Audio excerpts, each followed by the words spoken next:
બાલકૃષ્ણ કનૈયો હવે ધીરે ધીરે મોટો થતો જાય છે. બાળકો રમવા માટે આવે. કેટલા ગોવાળના છોકરા દુર્બળ હતા. કનૈયો કહે છે, મધુમંગલ તો બહુ દુબળો છે, તું મારા જેવો તગડો થઈ જા. મધુમંગલ કહે છે, કનૈયા, અમે ગરીબ છીએ, અમે માખણ ક્યાંથી ખાઈ શકીએ? કંસનો હુકમ હતો કે બધું માખણ મને કર રૂપે આપવું પડશે. વ્રજવાસીઓ ભોળા હતા. બાળકોને માખણ ન ખવડાવે અને કંસને આપે. કંસ આ માખણ પોતાના પહેલવાનોને ખવડાવે. કનૈયો બાલમિત્રોને કહે છે, વ્રજવાસીઓ કર રૂપે માખણ કંસને આપે છે, તે માખણ મથુરાઓ નહીં જવા દો. ગામનું ગામમાં જ રહેવું જોઈએ. મધુમંગલ, તું રડ નહીં, હું તને રોજ માખણ ખવડાવીશ. ઈશ્વર અપેક્ષા રાખે છે જીવ મારા જેવો થાય.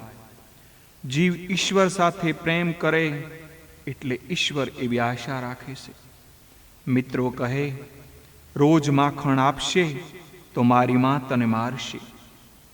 કનૈયો કહે, નાના, હું ઘરનું માખણ નહીં પણ બહારનું માખણ તમને ખવડાવીશ. મિત્રો પૂછે છે, એટલે શું, ચોરી કરવાની? કનૈયો કહે, હા, ચોરી કરવાની. તે માટે આપણે એક મંડળ રચશું. એનું નામ રાખશું બાળ ગોપાળ શૌર્ય વિદ્યા પ્રસારક મંડળ. મિત્રો પૂછે છે, કનૈયા, ચોરી કરવા જઈએ અને આપણે કોઈ પકડે તો? કનૈયો કહે, મારા ગુરુએ મને મંત્ર શીખવાડ્યો છે, એ મંત્ર બોલીએ તો આપણને ચોરી કરતા કોઈ જોઈ શકે નહીં. કદાચ પકડાઈ જઈએ તો પકડમાંથી પણ છૂટી જઈએ. મિત્રો કહે છે, લાલા, એ મંત્ર કયો છે? કનૈયો કહે છે, ચોરી કરવા જાઓ ત્યારે કફલમ કફલમ એમ બોલવાનું. કફલ ઋષિએ શૌર્ય વિદ્યાનો પ્રચાર કર્યો છે. આ મંત્રનો ઋષિ તે છે. યાદ રાખજો, આ મંત્ર કનૈયાએ પોતાના મિત્રોને આપ્યો છે. આપણને આપ્યો નથી એટલે ક્યાંય જઈ ચોરી ન કરતા. અત્યારથી જ ભગવાનની ખૂબ સેવા કરો, કીર્તન કરો, ભગવાનને પ્રાર્થના કરો. હવે દ્વાપર યુગમાં જન્મ લ્યો ત્યારે મને ગોકુળમાં ગોપ બાળક બનાવજો. તે પછી આપણે ભગવાન સાથે રમીએ. માખણની ચોરી કરીએ તો ચાલે. શરીર સાથે રમનારો પાપ કરે છે. આત્મા સાથે રમનાર પાપ કરી શકતો નથી. જે ઈશ્વર સાથે રમે છે, તે ઈશ્વર સાથે પ્રેમ કરે છે, એના હાથે પાપ થતું નથી. ઈશ્વરની સન્મુખ મનુષ્ય પાપ કરી શકતો નથી અને કદાચ પાપ થાય તો તેની જવાબદારી પરમાત્મા ભગવાન શ્રી કૃષ્ણની છે. શંકરાચાર્ય શાંકર ભાષ્યમાં કહ્યું છે, પરમાત્માનો સાક્ષાત્કાર થાય તે પછી એના હાથેથી પાપ થતું નથી અને કદાચ થાય તો તેનો દોષ તેમના માથે જતો નથી. પરમાત્માનો સાક્ષાત્કાર જેને થતો નથી તેવા અજ્ઞાની જીવ માટે શાસ્ત્ર છે. શાસ્ત્રની પ્રવૃત્તિ અજ્ઞાનની જીવ માટે છે. ચોરી કરવી નહીં એવી આજ્ઞા શાસ્ત્રે કરી. પરમાત્મા જેને અપનાવે તેનું આખું જગત છે. તે ચોરી કરતો નથી. અપરોક્ષ અનુભૂતિ થયા પછી શાસ્ત્ર રહેતું નથી. બ્રહ્મ સાક્ષાત્કાર થયા પછી શું વિધિ અને શું શાસ્ત્ર? બધુંય નકામું બની જાય છે. તત્વ દ્રષ્ટિએ જુઓ તો ઈશ્વર અને સર્વના માલિક છે એટલે કૃષ્ણ ચોરી કરી શકે નહીં. આ તો દિવ્ય લીલા છે. ગોપીઓને પરમાત્માનું દાન કરવા માટે આ લીલા છે. સુખદેવજી વર્ણન કરે છે, હે રાજન, આજે મંડળની સ્થાપના કરી. હવે મંડળનો હું અધ્યક્ષ થવાનો છું. તમારે તો જેટલું જ ધ્યાન રાખવાનું કે કોઈ ગોપી ક્યારે ઘરમાંથી બહાર જાય છે અને તે પછી ક્યારે આવે છે. ગોપીઓને ઈચ્છા છે કે કનૈયો રોજ મારા ઘરે આવે. એ તો લાલાના દર્શન કરવા ઠપકો આપવાના બહાને રોજ પ્રાતઃકાળમાં ગોપીઓ યશોદાને ઘેરે આવે છે. ગોપીઓએ યશોદાજીને ફરિયાદ કરી, હે યશોદા, તમારો આ કૃષ્ણ ગાયો દોહવાનો વખત થતો નથી હોતો, તેમ છતાં વાસરડાઓને છોડી મૂકે છે.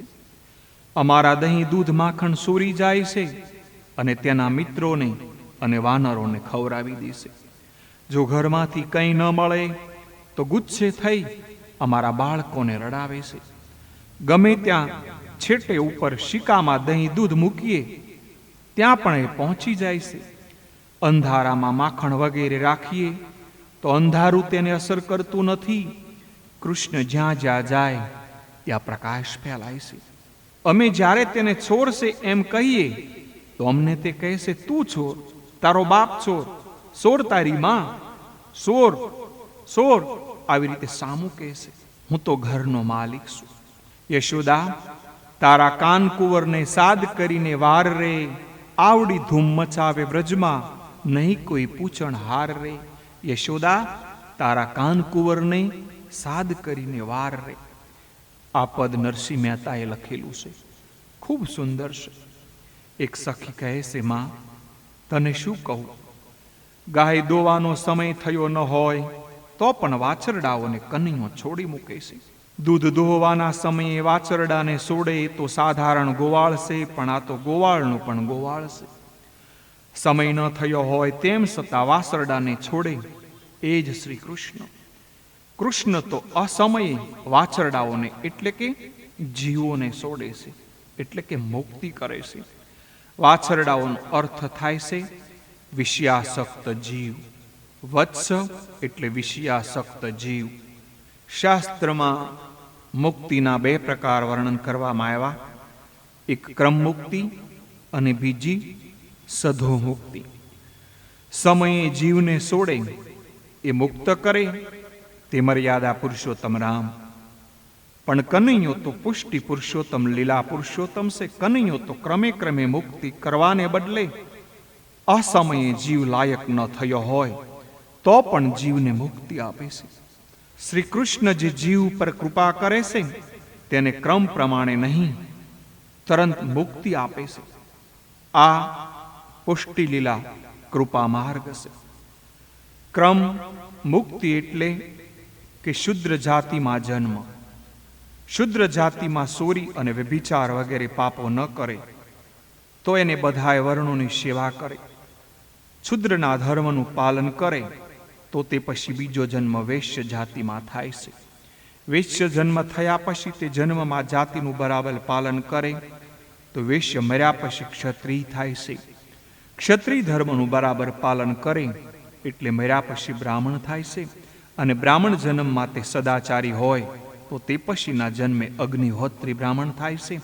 અને તે પછી બ્રહ્મનિષ્ઠ યોગી તરીકે જન્મે અને યોગી ઉત્તરો ઉત્તર સદવર્તન રાખે. યોગ્યાભ્યાસ કરે, બ્રહ્મચિંતન કરે, તેને પણ 2-3 જન્મ લેવા પડે છે.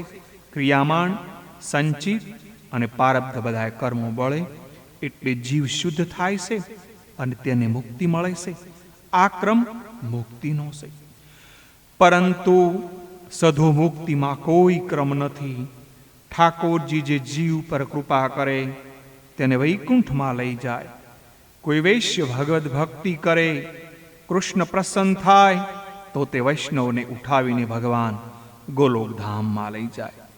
શ્રી કૃષ્ણ તો દૂધ દોહવાના સમય ન થયો હોય તો પણ વાછરડાઓને જીવોને બંધનમાંથી છોડાવે છે. જીવ તો અનુગ્રહ પુષ્ટિ પુરુષોત્તમ છે. જે જીવ પર કૃપા કરે તેને તુરત મુક્તિ કરે છે. રાજા ધારે તો કોઈ વ્યક્તિને રાજા બનાવી શકે. તો ઠાકોરજી બંધનમાંથી અસમયે પણ મુક્તિ અપાવે તો એમાં આશ્રય શું? પરમાત્મા પ્રમેય બળથી કોઈ વૈષ્ણવને તરત મુક્તિ અપાવી શકે છે. શ્રી કૃષ્ણ સદો મુક્તિ આપે છે. શ્રી કૃષ્ણ પરમાત્મા લીલા પુરુષોત્તમ પુષ્ટિ પુરુષોત્તમ હોવાથી સદો મુક્તિ આપે છે. નહિતર બ્રાહ્મણ થયા વિના, અગ્નિહોત્રી થયા વિના, યોગી થયા વિના મુક્તિ મળતી નથી. કનૈયાને દયા આવે તો તે જીવ પર કૃપા કરે છે. તેને ઉચકીને સીધા વૈકુંઠ ધામમાં લઈ જાય છે. ભગવાનની સાધારણ કૃપા તો સર્વ જીવ ઉપર હોય જ છે, પણ પરમાત્મા વિશિષ્ટ કૃપા કરીને કોઈ કોઈ જીવ પર કરે છે. પરમાત્માની વારંવાર પ્રાર્થના કરો. જીવ સાધન કરતો કરતો થાકી જાય અને દિન બને ત્યારે તે રડી પડે છે. ત્યારે તેવા જીવ ઉપર ભગવાન વિશિષ્ટ કૃપા કરે છે અને તે જ જન્મમાં તેને મુક્તિ આપે છે. કૃષ્ણ રાજાધિરાજ છે. તેને પૂછનાર કોણ? રાજા ધારે તે કરી શકે. જીવ ખૂબ નમ્ર બને અને સાધન કરે તો તે ઈશ્વરને ગમે છે. ઈશ્વર તેના ઉપર કૃપા કરે છે. નિસાધન બનીને જે સાધન કરે તે શ્રેષ્ઠ છે. નિસાધન બનવું એટલે સાધન બધા કરો, પણ માનો મારા હાથે કંઈ થતું નથી. નિરાભિમાની બનો. અનેક વાર એવું થાય કે મનુષ્ય સાધન કરે એટલે સાધનનું અભિમાન વધવા લાગે, એટલે તે પડે છે. ત્યાર પછી યશોદાએ કહ્યું, તમારા ઘરે લાલો તોફાન કરે તો લાલાને ધમકાવજો.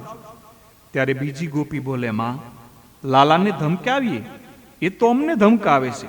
માં, ગઈકાલે મારે ત્યાં તે આવેલો. હું તેને પકડવા ગઈ, તે નાચી ગયું.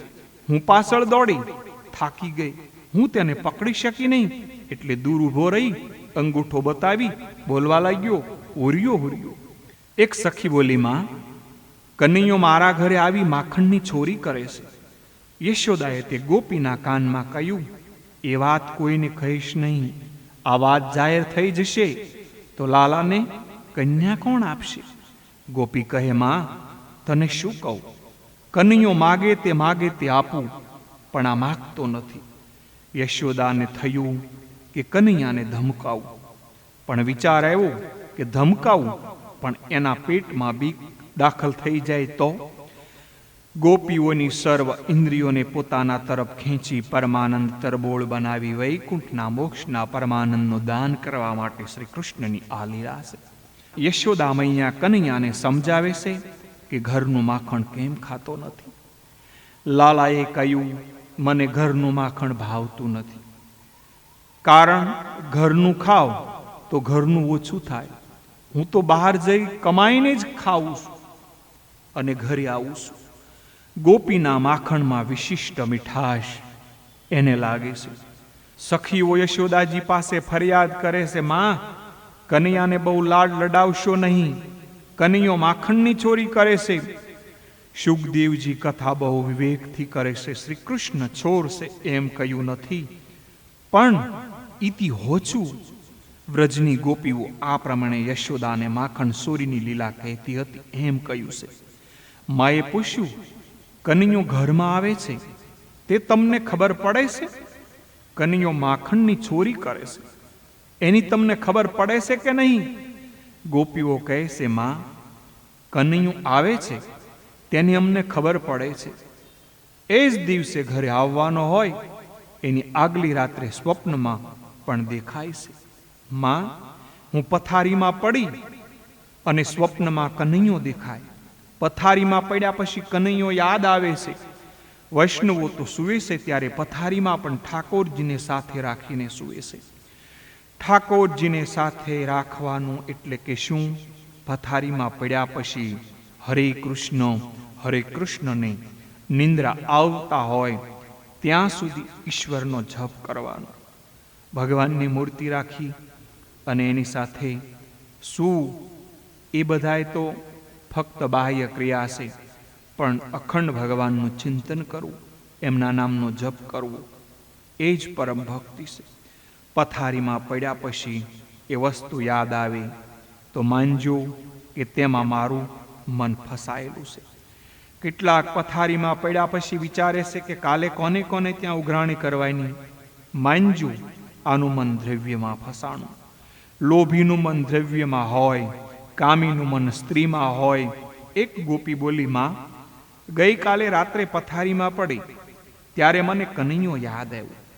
કનૈયો ઘરમાં ન હોવા છતાં એની મૂર્તિ આંખમાંથી ખસતી નથી. લાલાના નામનો તો અમૃત કરતાં પણ વધારે મીઠાશ છે. મને કૃષ્ણ કૃષ્ણ બોલવાની આદત પડી ગઈ છે. મનુષ્યનો સ્વભાવ એવો છે કે પથારીમાં પડ્યા પછી પૂર્ણ નિવૃત્તિ થાય એટલે અતિશય પ્રિય વિષયનું તેને સ્મરણ થાય છે. માં, મને બીજું કંઈ યાદ આવતું નથી. કૃષ્ણ કૃષ્ણ બોલતા તેમજ કનૈયાને નિહાળતા મને નિંદ્રા આવી અને તે મને સ્વપ્નમાં દેખાય. મને સ્વપ્નમાં દેખાય કનૈયો મારા ઘરે આવે અને મિત્રોને સાથે માખણ લૂંટાવે છે. મન જ્યાં ફસાણું હશે તે સ્વપ્નમાં દેખાશે. સ્વપ્ન ઉપરથી જ મનની પરીક્ષા થાય છે. સાસા વૈષ્ણવનું મન કૃષ્ણમાં ફસાયેલું હોય છે, તેથી તેને સ્વપ્નમાં કનૈયો જ દેખાશે.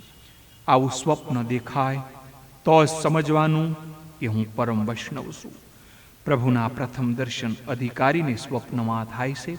આ ગોપીનું મન શ્રી કૃષ્ણમાં ફસાણું છે.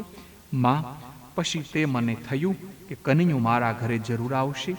સવારથી હું પાગલ થઈ ગઈ અને તે આનંદમાં એવી તન્મય થઈ જાવ કે સવારે ઉઠીને સૂલો સળગ્યો ત્યારે મને ભાન ન હોવાથી લાકડા સાથે સૂલામાં વેલણ પણ બાળી નાખ્યું. એક ગોપી બોલી, મારા જેઠ જમવા બેઠા. મારા ઘરમાં પ્રત્યેકને તમારો કનૈયો વહાલો લાગે.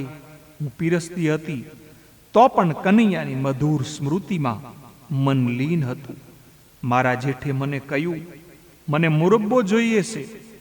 શીકા પરથી બરણી ઉતારી હું મુરબ્બો પીરસતી હતી ત્યાં કનૈયો યાદ આવી ગયું. કોઈ પણ સરસ વસ્તુ દેખાય એટલે લાલાને આપવાની ઈચ્છા થાય. આ મુરબ્બો સરસ છે, કનૈયાને બહુ ભાવતો હશે. માં, તને શું કહું, મારા પતિ કનૈયા પાછળ પાગલ થયા છે. હવે ધંધો કરવા પણ વધારે જતા નથી. માં, કનૈયો બધાને વાલો છે.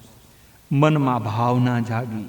આ સમયે કનૈયો આવે તો મારા જેઠ એને જમવા બેસાડશે. મારા લાલાને હું મુરબ્બો પીરસીશ. માં, કનૈયો આવે એ વિચારમાં એવી તન્મય થઈ ગઈ કે વિચારતાની સાથે જ ધારામાં મન અટકી ગયું.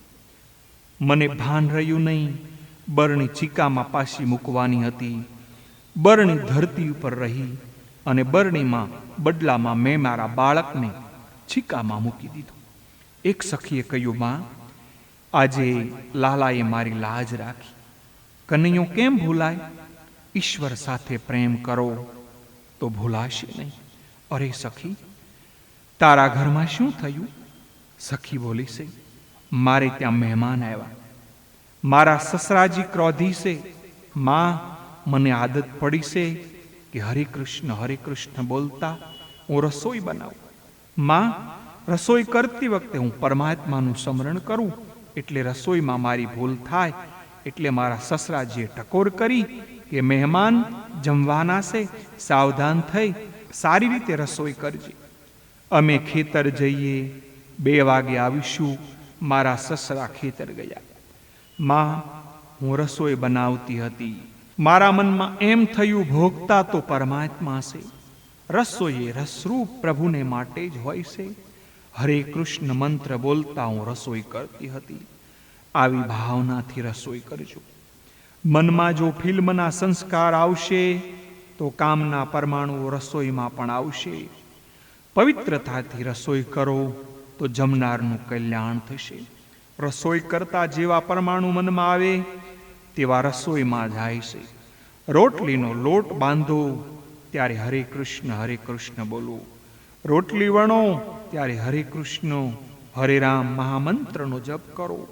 ઘી છોપડો ત્યારે પણ હરે કૃષ્ણ કરો. આ પ્રમાણે રસોઈ કરશો તો એવી રસોઈ જમનારનું કલ્યાણ થશે. આજની માતાઓ આ પ્રમાણે કરતી નથી. રાત્રે ફિલ્મ જોઈ આવ્યા હોય અને તે ફિલ્મના ગીતો રસોઈ કરતા કરતા યાદ કરે અને તે ગીતો ગાય. એક જગ્યાએ અમે ગયા. બેન રસોઈ કરતા હતા. એમને ખબર નહીં, શાસ્ત્રીજી બહાર આવીને બેઠેલા. બહેન રસોઈ કરતા ફિલ્મનું અમંગળ ગીત ગાતા હતા. રાત્રે કોઈ જોઈ આવ્યા હશે. મને થયું, આ બહેનના હાથનું જે જમશે એનું સત્યાનાશ થઈ જશે. એનું મન પવિત્ર નથી. રસોઈ કરતી વખતે આવા શૃંગારના ગીત ગાવાથી રસોઈમાં તે સંસ્કાર જાય છે. માટે ગીત ગાવા હોય તો કૃષ્ણ ભક્તિના ગીત ગાવા.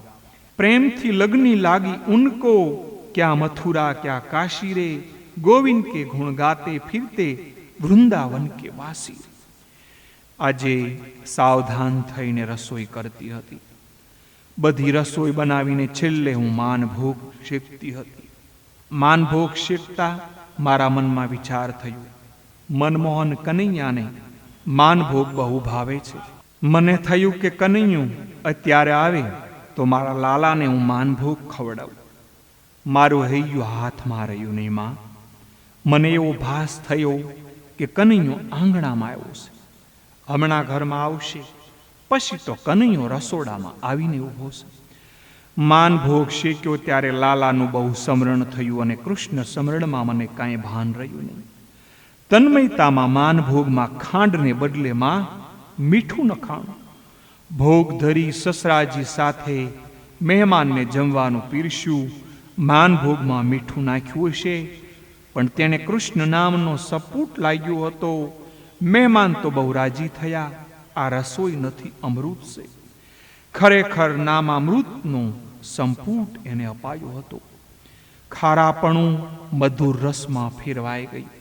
મારા સસરાજીનો સ્વભાવ ક્રોધી હતો, તેમ છતાંમાં આજે મારા સસરાજીએ મારા ખૂબ વખાણ કર્યા. આ પુત્ર વધુ નથી, પણ લક્ષ્મી મારા ઘરે આવી છે. છેલ્લી હું જમવા બેઠી ત્યારે ભૂલ મને સમજાણી. માનભોગમાં ખાંડના બદલે મીઠું નાખેલું હતું.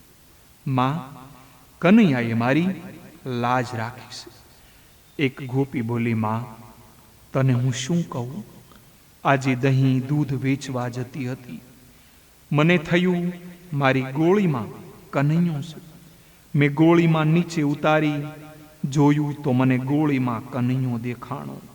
ગોળીમાં મને બાલકૃષ્ણના દર્શન થયા. મને વિચાર થયો, મારે કનૈયાને વેચવો નથી. હું તેને મારા ઘરે લઈ જઈશ. દહીં દૂધ વેચ્યા વગર ગોળી લઈને હું તન્મયતા ઘરે પાછી આવી. મારી ફજેથી થઈ. આ બુદ્ધિરૂપી ગોળીમાં જો કનૈયો હશે તો તેને સર્વ જગ્યાએ કનૈયો દેખાશે. ઠાકોરજીને ગોપીઓ બુદ્ધિમાં રાખે છે.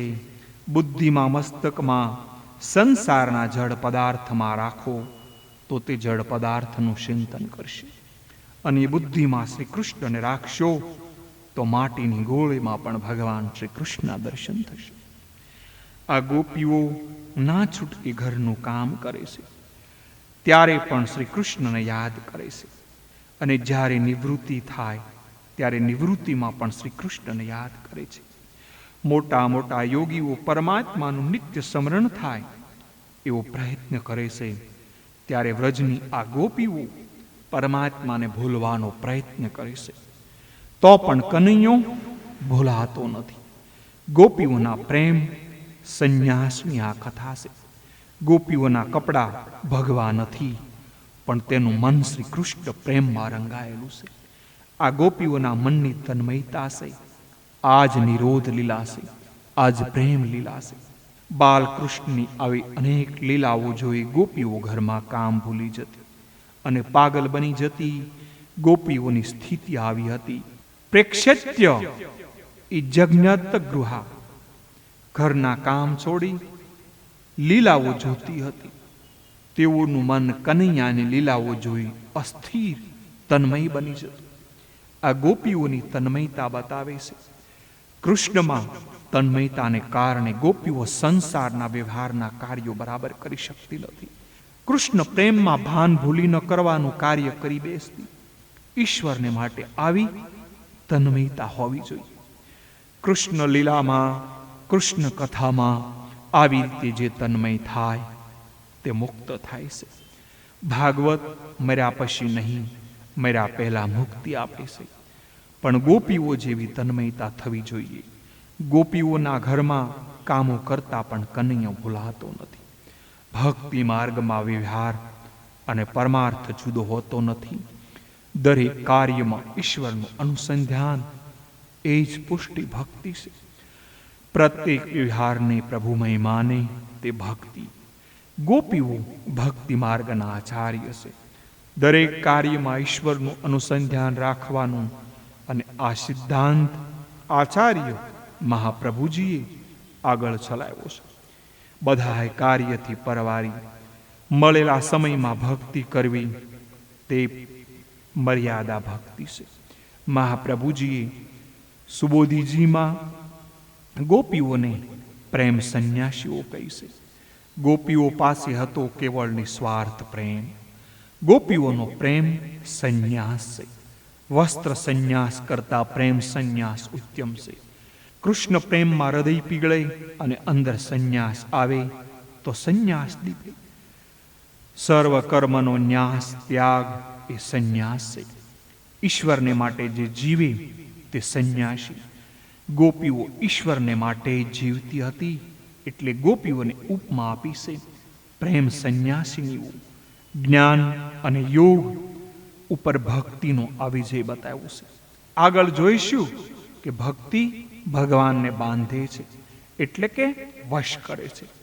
માખણ સોરી લીલાનું રહસ્ય. આ મન માખણ જેવું મૃદુ છે. મનની છોરી એ જ માખણ સોરી. કૃષ્ણ બીજાના ચિત્તને ચોરી કરે છે. કૃષ્ણ બધાના ચિત્ત છોરશે પણ પકડાતા નથી. ચોરી કરીને પકડાય એ તો સામાન્ય ચોર, પણ આ તો અનોખો ચોર, અનોખો જાદુગર. ગોપીઓના મનનો નિરોધ કરવાનો હતો. કોઈ પણ ઇન્દ્રિયના વિષયોમાં તેણીઓના મન ન જાય. એક એક ગોપી એટલે કે એક એક ઇન્દ્રિયો. સર્વ ઇન્દ્રિયો ઈશ્વરનું સતત ચિંતન કરે તે ઉદ્દેશથી આ બધી લીલા કથાઓ છે. યશોદાજી ગોપીઓને શિખામણ આપે છે. માં યશોદાજી ગોપીઓને કહે છે, તમે માખણ ઘરમાં સંતાડી રાખો ને. એક ગોપી બોલી, માં તમે કોને શિખામણ આપો છો? હું બહુ ચતુર ગણાવું છું. માં તને શું કહું, એક દિવસ મને રસ્તામાં કનૈયો મળ્યો. મારી સામું જોઈને હસવા લાગ્યો. મને કહે, આવતીકાલે તારા ઘરે આવીશ. હું તો ઘરે આવી અને સઘળું માખણ મારા પિયરે મૂકી આવી. બીજા દિવસે કનૈયો આવ્યો. ઘરમાં જોઈએ તો પણ માખણ ન મળ્યું. એટલે લાલો ગુસ્સે થયો. પારણામાં મારા બાબો સૂતો હતો, એને છટક્યા ભરી ગયો. તારી માં કંજૂસ છે, ઘરમાં કાંઈ રાખતી નથી. માં ઘરમાંથી કાંઈ ન મળે તો અમારા સૂતેલા બાળકોને તે છટક્યા ભરીને ઉઠાડે છે, અમારા બાળકોને રડાવે છે. ભગવાન તમારા ઘરે આવે અને ઘરધણી સૂતેલા હોય તો ભગવાન રડાવે છે. ઈશ્વર કોઈ પણ રૂપે આવે છે. તમે તેનું સન્માન ન કરો તો તે રડાવે. ઈશ્વર ઘરમાં આવે, એને ઘરધણી સૂતેલા રહે તો તે જગાડે. ઈશ્વર ક્યાં રૂપે ઘરે આવે તે કહી શકાતો નથી. કોઈ વાર તે વૃદ્ધ રૂપે, કોઈ વાર બ્રાહ્મણના રૂપે, કોઈ ઘરે જે કોઈ આવે તે દરેકનું સન્માન કરજો. ઈશ્વર અરૂપ છે તે વિદ્વાનોનો સિદ્ધાંત છે અને વૈષ્ણવ સિદ્ધાંતમાં ઈશ્વરના અનંત રૂપો બતાવ્યા છે. ઈશ્વરનું કોઈ એક રૂપ નથી. ઈશ્વર અનેક રૂપો ધરે છે. અનેક રૂપ રૂપાય વિષ્ણવે પ્રભુ વિષ્ણુ. તે અનેક રૂપધારી છે. તે આકાર રહિત અનેક આકારવાળા છે. પરમેશ્વર કોઈ પણ સ્વરૂપે આવે છે. આ જીવ પ્રમાદ નિંદ્રામાં સૂતો છે એટલે એણે આ બધી સમજ પડતી નથી. યશોદાએ સૂચન કર્યું, તમારા છોકરાઓને પિયર મૂકી આવો તો. એક ગોપી બોલી, માં મેં સાંભળ્યું હતું કે લાલો છોકરાઓને રડાવે છે. હું માખણને અને છોકરાઓને પિયર મૂકી આવેલી. લાલો ઘરે આવ્યો. લાલાને માખણ મળ્યું નહીં, છોકરા જોવામાં આવ્યા નહીં.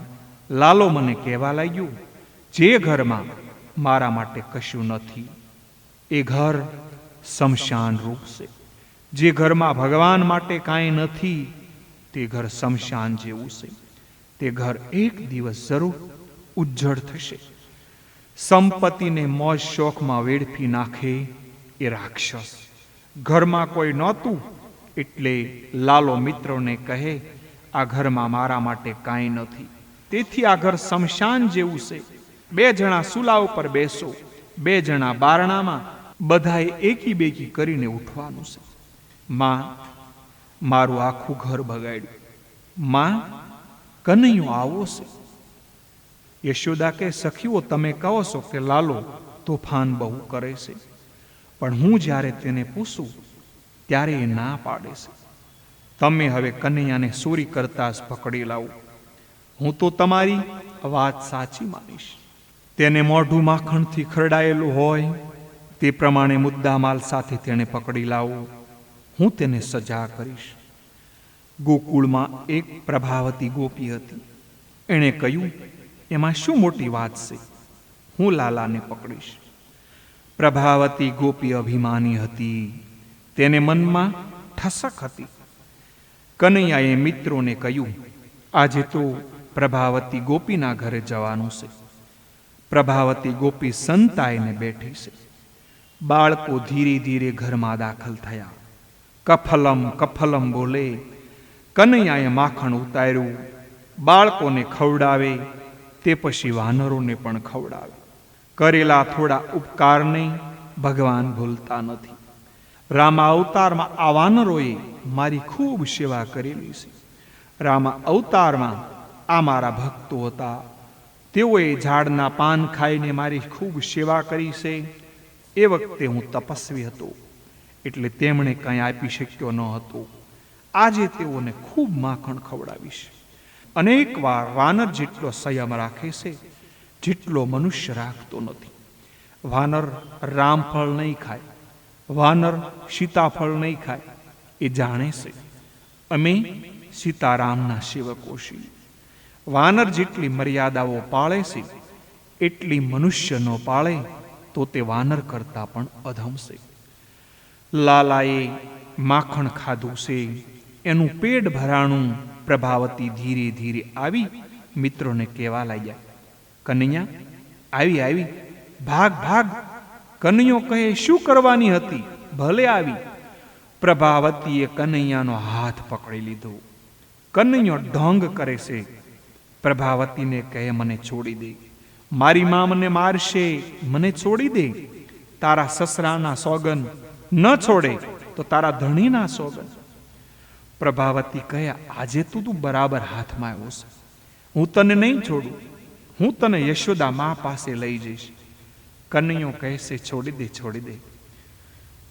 પ્રભાવતીનો છોકરો કનૈયાના મંડળનો સભ્ય હતો.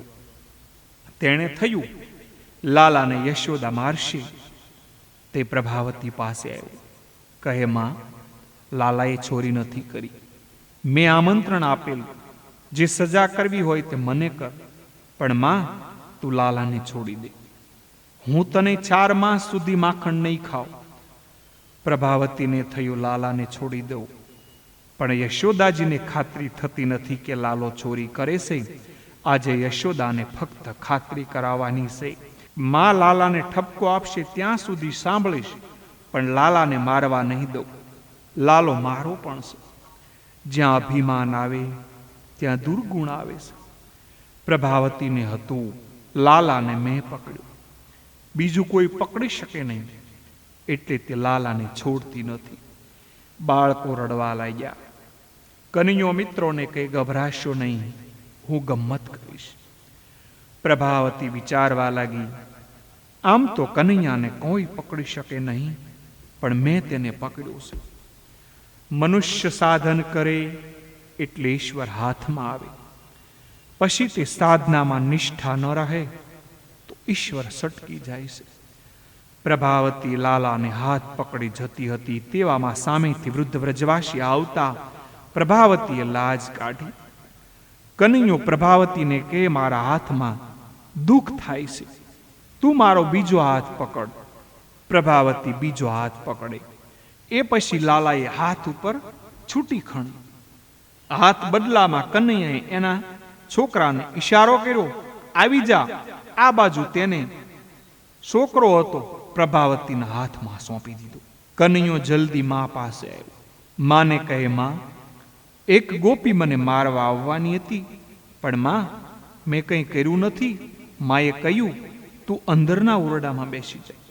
પ્રભાવતી ઉમંગમાં બૂમ પાડતી આવી, માં, માં, જુઓ તો ખરા, તમારા છોકરો હું પકડીને આવીશું. મેં લાલાને પકડ્યો, તમે બહાર જુઓ. યશોદા કહે, અલી સખી, મારો કનૈયો તો અંદર છે. અરે, ઈશ્વરને અંદર શોધો, જે અંદર છે તેને બહાર શોધે તે દુઃખી થાય છે. ઇન્દ્રિય રૂપી ગોપી કહે છે આનંદ બહાર છે, ત્યારે નિષ્કામ બુદ્ધિ યશોદા કહે છે આનંદ અંદર છે. નિષ્કામ બુદ્ધિ યશોદા આનંદને હૃદયમાં ઘરની અંદર નિહાળે, તેથી તેને આનંદ મળે છે. ઇન્દ્રિય આનંદને બહાર શોધે છે, તેથી આનંદ મળતો નથી. ઈશ્વર એટલે આનંદ. આનંદને બહાર પકડવા જાય તેને આનંદ મળતો નથી. આનંદ બહાર નથી, તે સ્ત્રીમાં નથી, પુરુષમાં નથી, કોઈ પદાર્થમાં નથી. આનંદ અંદર છે. આનંદ આત્માનું સ્વરૂપ છે. આનંદ બહારથી આવતો નથી, આનંદ આત્મામાંથી નીકળે છે. જે આનંદને બહાર સંસારના વિષયોમાં શોધવા જાય તેની પ્રભાવતી ગોપી જેમ ફજેતી થાય છે.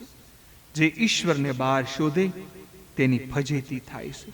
સખી, તું જોતો ખરી, તું કોને પકડીને લાવી છે? પ્રભાવતી જુએ તો પોતાનો છોકરો. પ્રભાવતી વિચારમાં પડી ગઈ. માં, રસ્તામાં ગરબડ થઈ ગઈ લાગે, બાકી કનૈયાને જ મેં પકડેલો. પ્રભાવતી અભિમાની છે, ઘમંડવાળી છે. બુદ્ધિ એ પ્રભાવતી. એવી બુદ્ધિ ઈશ્વરને પકડી શકતી નથી. બુદ્ધિ નિષ્કામ બને તો તે ઈશ્વરને પકડી શકે છે. સકામ બુદ્ધિ ઈશ્વરને પકડી શકતી નથી. નિષ્કામ બુદ્ધિ ઈશ્વરને પકડી શકે છે. ઈશ્વર હાથમાં આવ્યા પછી અભિમાન થાય કે ઈશ્વર મારા હાથમાં છે તો ઈશ્વર સટકી જશે. પરમાત્મા મળે છે, પણ જો અહંકાર થાય તો હાથમાં આવેલા પરમાત્મા છટકી જાય છે. સાધકને પરમાત્મા મળે છે એટલે સાધકને થાય છે મને ભગવાન મળ્યા. થોડી ઠસક આવે તેથી સાધનામાં ઉપેક્ષા થાય, પરિણામે હાથમાં આવેલા ભગવાન છટકી જાય છે. સાધન કરો પણ સાધનનું અભિમાન ન કરો. નિષ્કામ થયેલી બુદ્ધિમાં અહંકાર આવે છે ત્યારે ઈશ્વર છટકી જાય છે. ગોપીઓએ યશોદાને કહ્યું, માં, તમે ગણપતિની બાધા રાખો. ગણપતિ બુદ્ધિ સિદ્ધિના માલિક દેવ છે, તે કનૈયાની બુદ્ધિને સુધારશે. યશોદાજીએ ગણપતિની બાધા રાખી છે. કનૈયાએ વિચાર કર્યો કે મારે ગણપતિનો મહિમા વધારવો છે. મંડળના બાળકોને કહ્યું, આપણે હમણાં કાંઈ પ્રવૃત્તિ કરવી નથી. લાલો બહાર પણ નીકળતો નથી. યશોદા માને છે ગણપતિ દાદાએ મારા લાલાની બુદ્ધિ સુધારી છે. એક સમયે ગોવાળિયાએ યશોદાજીને ફરિયાદ કરી, કૃષ્ણ માટી ખાય છે. કૃષ્ણ કહે, મામે માટી ખાધી નથી. આ બધા ખોટું બોલે છે, જૂઠું બોલો છે અને એવી રીતે મને કહી રહ્યા છે. લાલાએ માટી ખાધી નથી, વ્રજરજ ખાધી છે. માતાએ તો પૂછેલું, તે માટી ખાધી? એટલે લાલાએ શું ખોટું કહ્યું છે? વ્રજરજ એ માટી નથી, તુલસીએ ઝાડ નથી, ગંગાજીએ પાણી નથી. શ્રી વલ્લભાચાર્યજી કહે છે કે જ્ઞાન માર્ગમાં ભગવાન કહે છે, હું કંઈ ખાતો નથી. ભક્તિ માર્ગથી વૈષ્ણવ રૂપી ગોવાળો કહે છે, ભગવાને માટી ખાધી. ભક્તો માને છે કે ભગવાન આરોગી છે. મુખ દર્શનને બહાને યશોદાને વિશ્વરૂપના દર્શન કરાવ્યા, પરંતુ ઈશ્વરના સ્વરૂપનું જ્ઞાન લીલામાં વિઘ્ન કરે એટલે શ્રી સુખદેવજી વર્ણન કરે છે. પોતાની પુત્ર સ્નેહવાળી વૈષ્ણવી યોગ માયાઓને એના એટલે કે યશોદાના હૃદયમાં સંસાર કરી દીધો. એટલે યશોદાને કૃષ્ણના સાસા સ્વરૂપનું ભાન થતું નથી. ફરીથી તેઓ કૃષ્ણને પોતાના પુત્ર માનવા લાગ્યા છે. પૂતનાએ અનેક બાળકોને મારેલા. પૂતનાના વધ સમયે તે અનેક બાળકો પૂતનાના સ્તન મારફત પ્રભુના પેટમાં આવેલા. અવિદ્યાના સંસર્ગમાં આવેલા જીવનો ઉદ્ધાર સંતના ચરણ રજ વગર થતો નથી. ગોકુળમાં અનેક ઋષિઓ ગાયો થઈ આવેલા, એમના શરણની રજ હું પેટમાં ઉતારું એટલે મારા ઉદરમાંના જીવોનો ઉદ્ધાર થશે. તે જીવોને ઉદ્ધાર કરવા શ્રી કૃષ્ણ માટી ખાડેલી. પ્રભુના હૃદયમાં જઈને રહેવું અથવા પરમાત્માને હૃદયમાં રાખવા એ નિરોધ. કૃષ્ણ લીલા એ નિરોધ લીલા. આત્મા નિરાકાર મુક્ત છે, સતા મનને લીધે તેને બંધન થાય છે.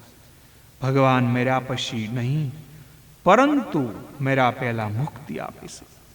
પ્રભુ પ્રેમમાં હૃદય પીગળે એટલે મુક્તિ છે. પ્રભુ પ્રેમમાં સંસાર ભૂલાય એટલે મુક્તિ છે. મન મરે છે એટલે મુક્તિ મળે છે. મન મરે એટલે નિરોધ થાય. અને નિરોધ થાય એટલે મુક્તિ મળે. મુક્તિ મર્યા પછી મળતી નથી, મર્યા પહેલા મળે છે. જેને જીવતા મુક્તિ ન મળે એને મર્યા પછી મુક્તિ કેવી રીતે મળે? શરીર ઇન્દ્રિયોની હયાતીમાં જેને ભજનાનંદ પ્રાપ્ત થાય છે તેને શરીર છોડ્યા પછી પણ પરમાત્માનો અનુભવ થાય છે. ભાગવત શાસ્ત્ર એવું નથી કે મર્યા પછી પણ મુક્તિ આપે. મર્યા પછી મુક્તિ મળી છે તેનું પ્રમાણ શું? મહાપુરુષો તેથી મુક્તિને જીવન મુક્તિ કહે છે. આ દેહ અને ઇન્દ્રિયોનો સંબંધ હોવા છતાં શરીર અને ઇન્દ્રિયોની હયાતીમાં મુક્તિ મળવી જોઈએ. મુક્તિ બે પ્રકારો છે, વિદેહ મુક્તિ અને બીજું કેવલ્ય મુક્તિ.